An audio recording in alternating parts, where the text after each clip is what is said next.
Undertaker, you recently said, before I get into that, obviously the streak, one of the most important things in wrestling history, and that's because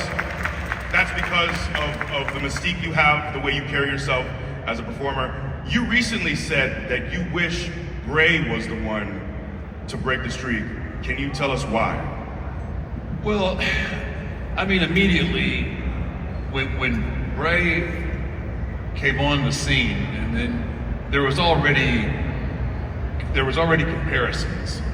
My character, obviously, being one of a really dark origin, and then although I think Bray Wyatt had even so many more layers than my character did.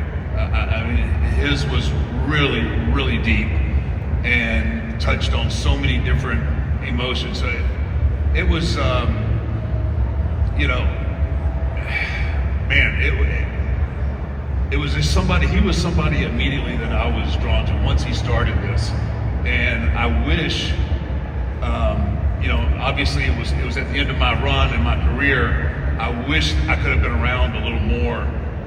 Not that he needed my help, but there was a lot of times where I was, you know, I'd be sitting at home and I'm still coming to grips with that part of my career being over, and then watching Wyndham do his thing, and it's like, man, I would love to have my hands, you know, on part of that. And you know, it was, you know, he was just.